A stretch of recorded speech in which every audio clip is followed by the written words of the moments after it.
El devorador de fantasmas, escrito por Howard Phillips Lovecraft y C.M. Eddy Jr.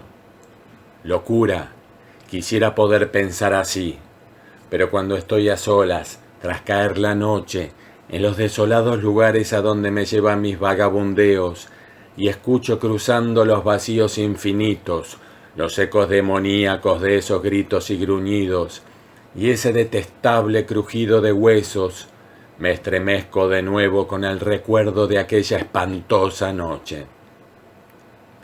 Sabía menos de montería en aquellos días, aunque ya entonces la naturaleza me llamaba tan fuerte como lo hace ahora.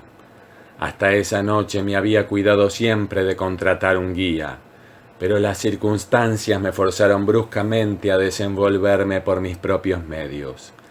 Era mediados del verano en Maine, y a pesar de mi gran necesidad en ir desde Mayfair a Glendale antes del siguiente mediodía, no pude encontrar quien me guiara. A menos que tomase la larga ruta a través de Potowiset, que no me llevaría tiempo a mi meta, habría de cruzar espesos bosques, pero cada vez que preguntaba por un guía me topé con negativas y evasivas. Forastero como era, me resultaba extraño que cada cual tuviera una rápida excusa. Había demasiados negocios importantes en ciernes para un villorrio perdido, y sabía que los lugareños mentían. Pero todos tenían deberes imperiosos, o eso decían, y no podían más que asegurarme que la senda a través de los bosques era muy sencilla, corriendo recta hacia el norte y sin la menor dificultad para un mozo vigoroso. Si partía cuando la mañana era aún temprana, aseguraban, podría llegar a Glendale a la puesta del sol y evitar una noche al raso. Aún entonces no sospeché nada. La perspectiva parecía buena y decidí intentarlo a solas, dejando a los perezosos pueblerinos atrás con sus asuntos. Probablemente podría haberlo intentado aún recelando, porque la juventud es testaruda, y desde la niñez me había reído de supersticiones y cuentos de viejas. Así, antes que el sol se estuviera en alto, me había encaminado entre los árboles por la trocha serpenteante, con el almuerzo en la mano, la automática en el bolsillo y el cinturón repleto de crujientes billetes de gran valor.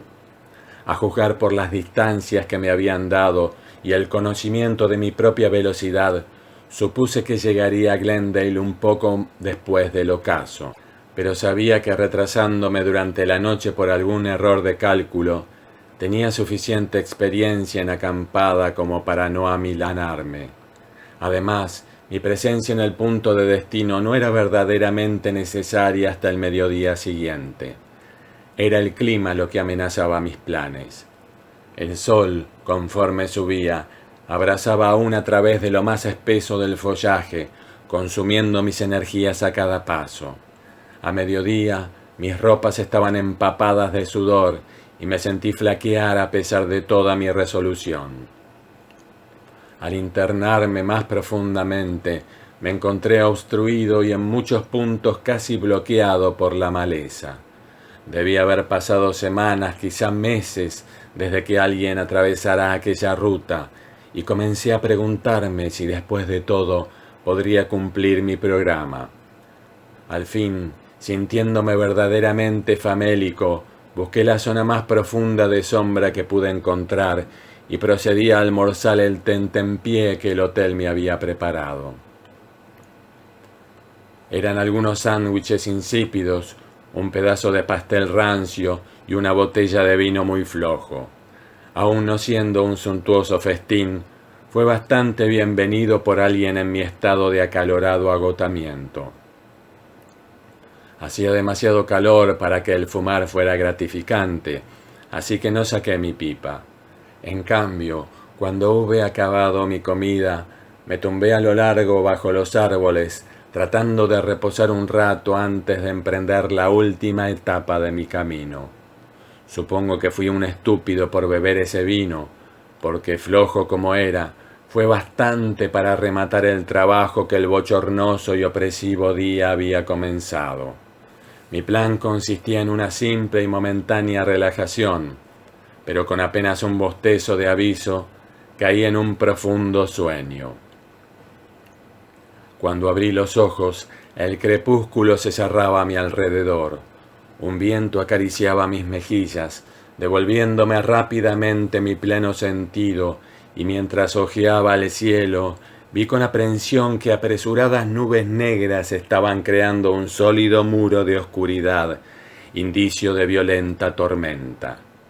Ahora sabía que no podría llegar a Glendale antes de la mañana, pero la perspectiva de una noche en los bosques, mi primera noche de acampada solitaria en la espesura, parecía muy repugnante bajo esas especiales condiciones. En un instante resolví avanzar durante un rato al menos, con la esperanza de encontrar algún cobijo antes de que la tempestad se desencadenara. La oscuridad se extendía sobre los bosques como un pesado manto.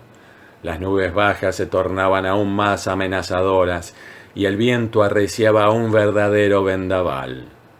El relámpago de un distante rayo iluminó el cielo, seguido de un ominoso retumbar que parecía esconder algún maligno propósito. Entonces sentí una gota de lluvia sobre mi mano tendida y todavía caminando automáticamente me resigné a lo inevitable.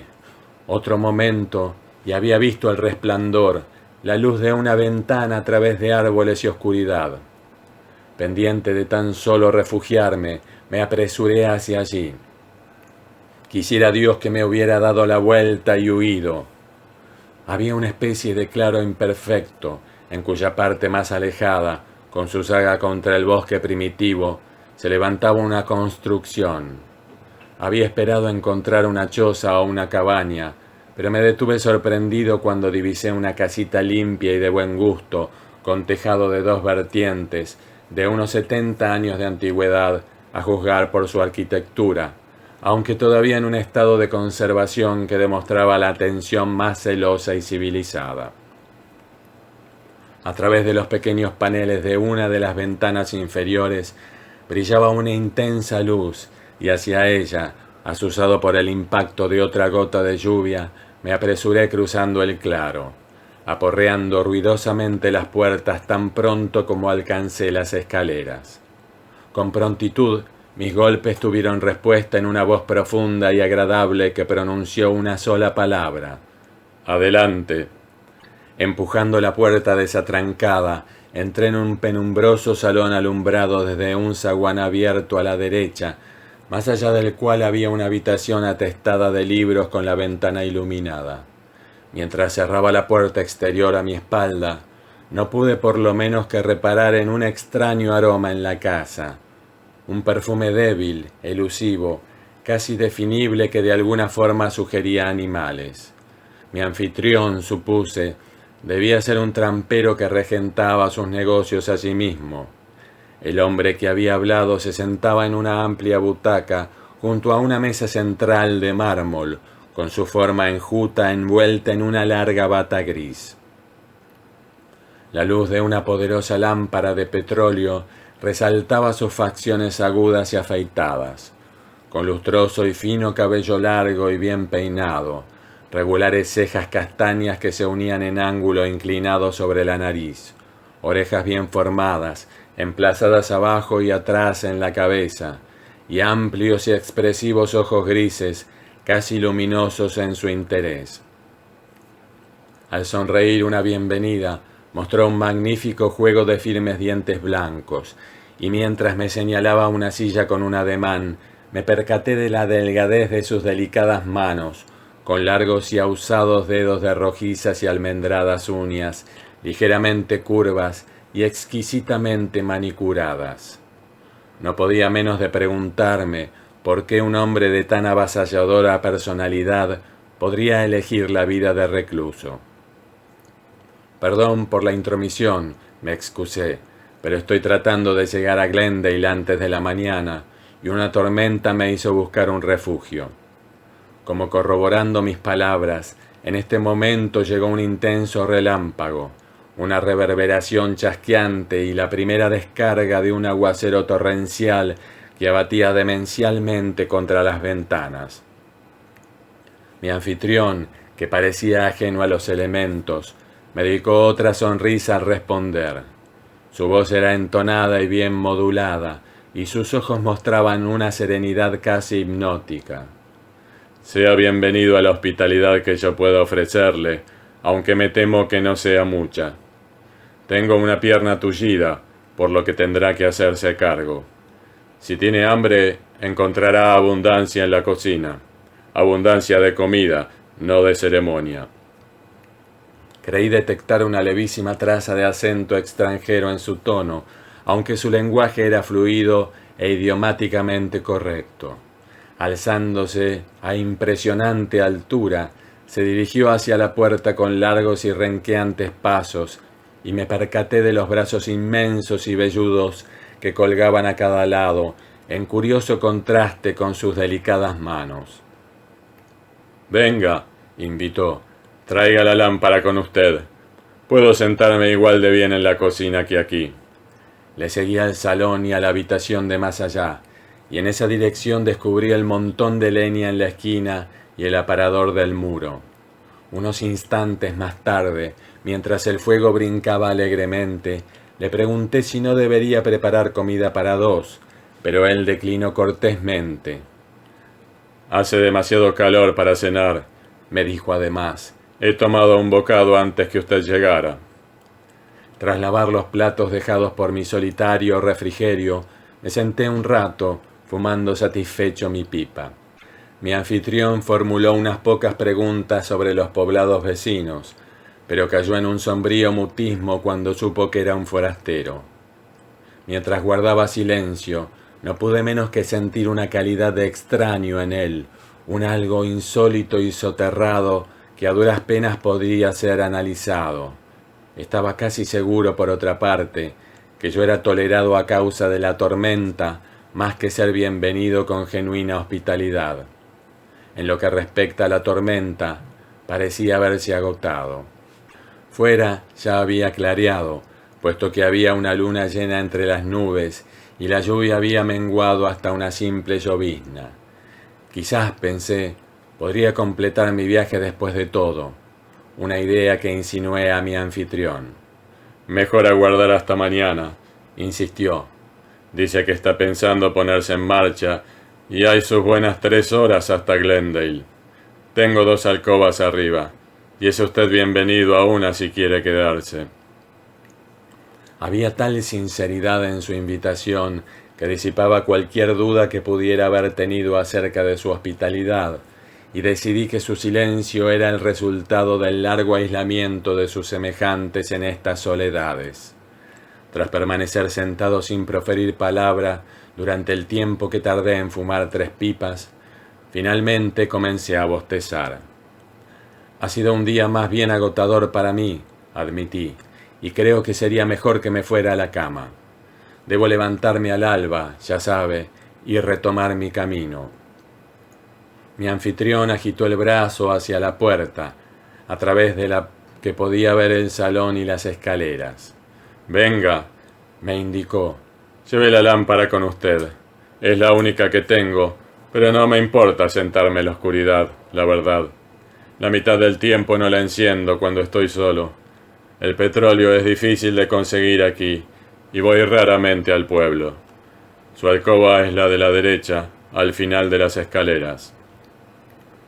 Tomando la lámpara y volviéndome en el salón para desearle buenas noches, pude ver sus ojos relucir de una forma parecida a la fosforescencia en la oscurecida estancia que había abandonado. Durante un momento pensé en la jungla y en los círculos de ojos que a veces fulguran justo más allá del radio de la hoguera. Luego subí las escaleras. Mientras alcanzaba el 2.º piso, pude escuchar a mi anfitrión renqueando por el salón hacia la habitación de abajo, y comprendí que se movía con seguridad de búho a pesar de la oscuridad. Verdaderamente, tenía poca necesidad de lámpara. La tormenta había acabado, y al entrar en la habitación asignada, la descubrí iluminada por los rayos de la luna llena que caían sobre la cama desde la ventana sin cortinas, orientada hacia el sur. Apagando la lámpara y sumiendo la casa en la oscuridad, a excepción de los rayos de la luna, olfateé un punzante olor que se imponía sobre el aroma del querosén, el olor casi animal que había notado al entrar en el lugar. Crucé hasta la ventana y la abrí de par en par, inspirando profundamente el fresco y limpio aire nocturno. Cuando comenzaba a desvestirme, me detuve casi instantáneamente, reparando en el cinturón de dinero aún situado sobre mi cintura.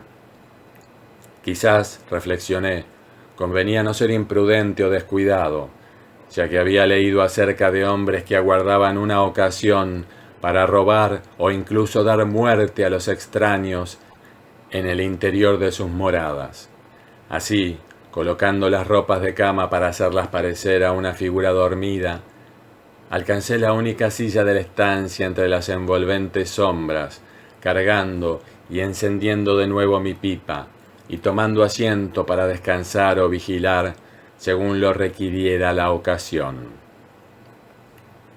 No podía llevar mucho rato sentado cuando mis sensibles oídos captaron el sonido de pisadas subiendo las escaleras. Todos los viejos cuentos sobre anfitriones ladrones vinieron a mi cabeza, pero otro instante de escucha reveló que las pisadas eran francas, fuertes y descuidadas, sin atisbos de disimulo, mientras que los pasos de mi anfitrión, por lo que había oído desde el final de las escaleras, eran zancadas blandas y renqueantes. Apagando las brasas de mi pipa, la puse en mi bolsillo. Después, empuñando y teniendo mi automática, me levanté de la silla y caminé de puntillas por la estancia, agazapándome tensamente en un punto desde el que podía cubrir la puerta. Esta se abrió, y en el pozo de luz lunar entró un hombre que nunca había visto. Alto, de anchas espaldas y distinguido, con el rostro medio tapado por la espesa barba cuadrada y el cuello cubierto con una gran pieza de tela negra de un corte tan obsoleto en América que le señalaba indudablemente como extranjero. Cómo había entrado en la casa sin que me apercibiera es algo fuera de mi entendimiento, no pudiendo creer ni por un instante que estuviera oculto en la otra alcoba del salón abajo. Mientras le observaba pensativamente bajo engañosos rayos de luna, me pareció que podía ver directamente a través de la robusta forma, pero quizás esto solo fue una ilusión derivada de mi repentina sorpresa. Percatándose del desarreglo de la cama, pero desdeñando evidentemente la fingida ocupación, el extranjero musitó algo para sí mismo en una lengua extraña y procedió a desnudarse. Lanzando sus ropas a la silla que había desocupado, se metió en la cama, se arropó y en 1 o 2 segundos estaba resollando con la regular respiración de alguien profundamente dormido. Mi primer pensamiento fue buscar a mi anfitrión y pedirle una explicación, pero un segundo más tarde decidí que sería mejor asegurarse que tal incidente no es una secuela de mi sueño de borracho en los bosques. Aún me sentía flojo, desmayado, y a despecho de mi reciente cena, estaba tan hambriento como si no hubiera comido nada desde el almuerzo del mediodía. Crucé hacia la cama y la alcancé, haciendo el hombro del durmiente. Enseguida, lanzando un ahogado grito de miedo enloquecido y atónito de estupor, retrocedí con pulso palpitante y ojos desorbitados, puesto que mis dedos engarfados habían pasado directamente a través del durmiente, alcanzando únicamente las sábanas de abajo. Un análisis completo de mis sensaciones enervadas y confundidas sería inútil. El hombre era intangible, aun cuando todavía podía verle, escuchar su respiración regular y observar su figura medio envuelta de lado bajo las sábanas. Y entonces, mientras estaba a punto de creerme loco o bajo hipnosis, escuché otras pisadas en las escaleras, blandas, almohadilladas, perrunas, pisadas cojeantes, tamborileando hacia arriba, arriba, arriba. y otra vez el punzante olor animal, ahora con redoblada intensidad. Aturdido y alucinado, me arrastré una vez más tras la protección de la puerta abierta, estremecido hasta la médula, pero ya resignado a cualquier destino conocido o desconocido. Entonces, en ese pozo de fantasmal luz lunar, irrumpió la enjuta forma de un gran lobo gris, cojo, según pude ver, pues una de las patas traseras se mantenía en el aire, como herida por algún tiro perdido. La bestia giró la cabeza en mi dirección, y la pistola resbaló de mis temblorosos dedos, resonando sordamente contra el suelo. La ascendente sucesión de horrores había paralizado rápidamente mi voluntad y conciencia, porque los ojos que ahora fulguraban mirándome desde esa cabeza infernal eran los fosforescentes ojos grises de mi anfitrión, tal y como me habían observado a través de la oscuridad de la cocina. Ni siquiera sé si me vio. Los ojos fueron desde mi dirección hacia la cama y contemplaron con glotonería la espectral durmiente. Luego, la cabeza se echó atrás, y de esa demoníaca garganta brotó el más espantoso ulular que haya oído jamás. Un aullido ronco, nauseabundo, lobuno, que casi hizo detenerse a mi corazón. La forma en la cama se removió, abrió los ojos y se encogió ante la vista. El animal se agachó de forma estremecedora, y entonces, mientras la etérea figura lanzaba un grito de mortal angustia humana y terror que ningún espectro de leyenda podría falsificar, saltó directo hacia la garganta de su víctima, con los blancos y firmes dientes reluciendo a la luz de la luna, mientras se cerraban sobre la yugular del vociferante fantasma. El grito terminó con un gorgoteo ahogado en sangre, y los espantados ojos humanos se vidriaron. Aquel grito me impulsó a la acción, y en un segundo había recuperado mi automática y vaciado el cargador en la monstruosidad lobuna ante mí. Pero escuché el impacto de cada bala mientras se enterraba en el muro opuesto, sin encontrar resistencia. Mis nervios cedieron. El terror ciego me lanzó hacia la puerta y me hizo mirar atrás para ver que el lobo había hundido sus dientes en el cuerpo de su víctima.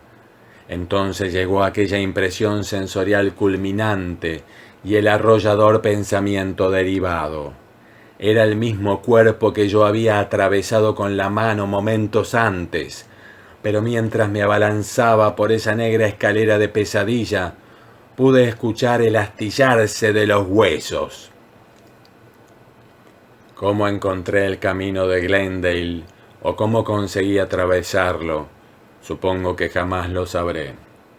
Solo sé que el alba me encontró en la colina al límite de los bosques, con la escarpada población bajo mis pies y la cinta azul del Cataqua centelleando en la distancia. Destocado, sin chaqueta, con el rostro tiznado y empapado de sudor, como si hubiera pasado la noche bajo tormenta, renuncié a entrar en el pueblo hasta recobrar un poco al menos la compostura. Al fin emprendí camino colina abajo por las estrechas calles empedradas de portales coloniales, hasta llegar a la casa Lafayette, cuyo propietario me miró intrigado. «¿De dónde vienes tan temprano, hijo? ¿Cómo traes esa facha?» «Acabo de llegar atravesando los bosques desde Mayfair». «¿Has venido a través de los bosques del diablo? ¿Esta noche? ¿Y solo?» El anciano me dedicó una indispuesta mirada mezcla de horror e incredulidad. «¿Por qué no?», repuse. «No podría haberlo hecho a tiempo por el Potowiset y debía estar aquí a mediodía a más tardar». «Y esta noche hubo luna llena. Dios mío. ¿Viste algo de Vasily Okranikov o el conde?» «Oiga, ¿tengo cara de tonto? ¿Qué quiere? ¿Reírse de mí?», pregunté.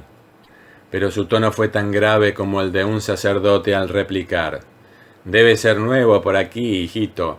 Si no, Sabrías todo acerca de los bosques del diablo, la luna llena, Vasili y el resto. Me sentí algo atontado, aunque sabía que no debía mostrarme demasiado serio tras mis primeras afirmaciones. Vamos, sé que se muere por contármelo. Soy como un burro, todo orejas. Entonces contó la leyenda a su manera seca, despojándola de vitalidad y credibilidad por falta de colorido, detalles y atmósfera. Pero yo no necesitaba de la vitalidad o credibilidad que cualquier poeta pudiera haber dado. Rememorar lo que había presenciado y recordar que no había oído el cuento hasta después de haber tenido la experiencia y huido del terror de aquellos fantasmales huesos astillándose. Antes había unos pocos rusos instalados entre aquí y Mayfair. Llegaron tras uno de aquellos follones nihilistas, allá en Rusia. Vasili Okranikov era uno de ellos, un tío alto, delgado y bien plantado, con brillante pelo rubio y modales encantadores. Pero se decía que era un sirviente del demonio, un hombre lobo y un devorador de hombres.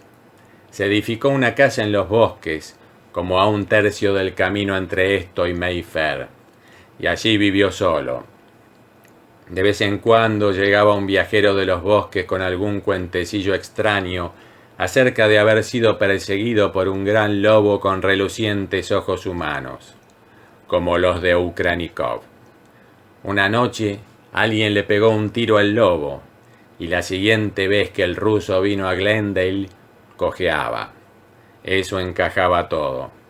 Ya no eran simples sospechas, sino hechos probados. Entonces mandó a Mayfair por el conde. Su nombre era Fyodor Chernevsky y había comprado la vieja casa Fowler de tejado a 2 aguas en State Street para que acudiera a verle. Todos previnieron al conde, que era un buen hombre y un espléndido vecino, pero él dijo que sabía cuidar de sí mismo. Era la noche de luna llena.